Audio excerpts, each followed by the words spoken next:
Welcome. Once again, I'm Clarinet Kenneth, and you're watching Studio 8 Live, but not really. Studio 8 Live. Stop that. You really shouldn't be so rude to yourself. What? Who are you? Well, I'm you, silly. And so am I. In fact, together we can be me, myself, and I. Talk about multiple personality problems. How is it possible that there are 3 of me here? Because you have been multi-tracked. As my other me's said, we are discussing today the home recording studio, or the budget home recording studio. And so I'm going to show you how to make a studio for, well, a lot less. And so let me introduce to you the tape recorder. For you young folks who are into CDs and may have never seen one of these before, you take this right here. Let's get up to the camera so we can see it. This is a cassette tape. It's kind of like a CD, but not really in any possible way other than the fact that it records music. When we stick that in the tape recorder, we press record and play, and we're ready to go. Grab my clarinet. Go.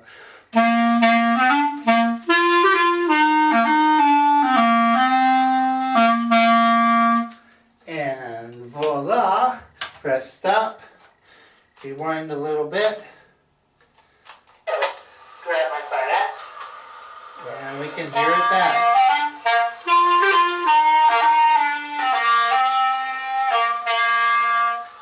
Now I know what you're thinking, is that everybody these days listens to things on CDs. So we'll now take our cassette tape and we'll put it on a CD. Observe. There's our CD. It looks nice and pretty. Here comes our cassette tape. And we've put our cassette tape on CD and we're ready to go. Okay, now this is the real stuff. You will notice that there isn't much equipment in this setup. That's because most everything is done on computer software. Let's take a look at what we've got here. Here's a mixing console. This is where my inputs go, and we'll plug my microphones in here. And this has what we call phantom power, which we'll talk about later when we talk about microphones. Oh, by the way, this was about $50. This other device here is an antimatter codex quantum shifter. It is good for traveling through time, contacting starships in outer space, and making milkshakes. Well, actually it's a digital converter. It takes regular analog sound, as we call it, regular sound, and it converts it into a digital format for the computer to be able to read. Now this was like $350, something like that, dollars, but that was almost 10 years ago. These days you can get these a whole lot cheaper. I'm thinking maybe around $150, $199. Now this is feeding, of course, into the computer. And most of you probably already have a computer, so that's not even an expense to add into your budget, because you probably already have one capable of doing it. We also have this right here, little thing with an antenna on it. This is my receiver for my wireless, I was going to say headless. Who wants headless headphones? I prefer my head. But this is for my headphones, which are wireless.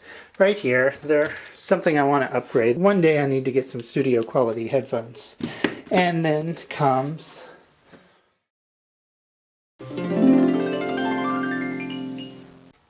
now, of course, unless you are recording a guitar where you might plug directly in if it was electric, or a keyboard that might plug directly in, you're going to need microphones.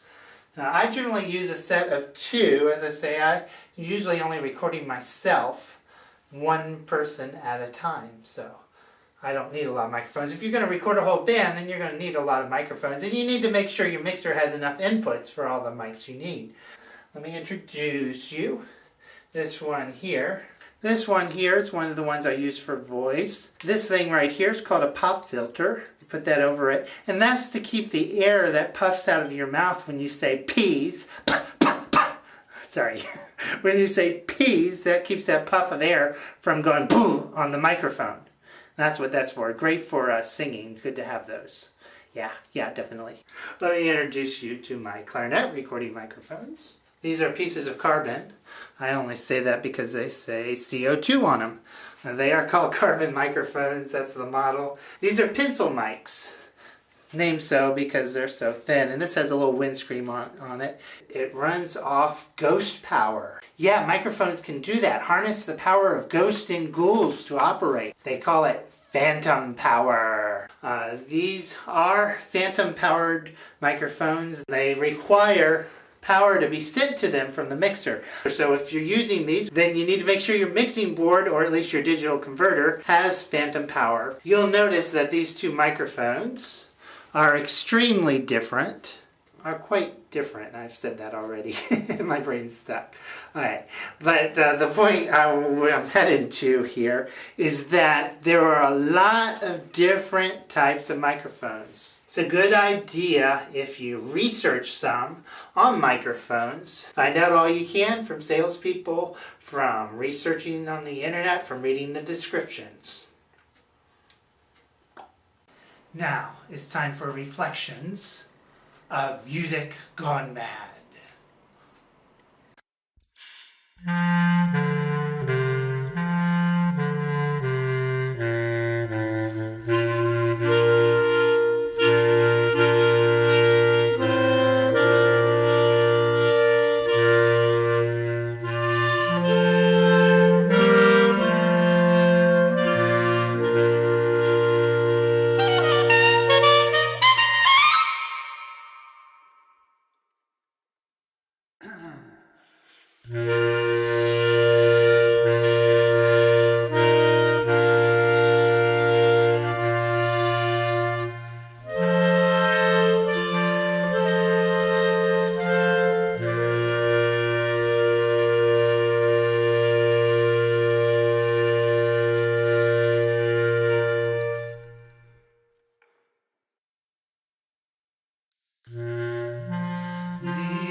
Currently, you're staring directly at my computer screen because now it's time to take a look at the software.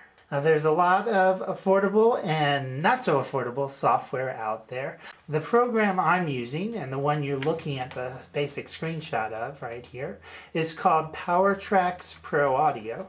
Costs about 40 bucks.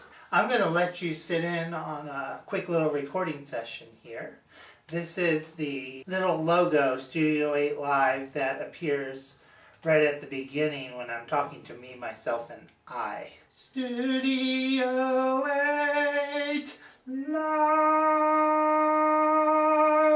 Studio 8 Live. Studio 8 Live. Alright, I just finished making my recording. Currently, you're staring at the screen.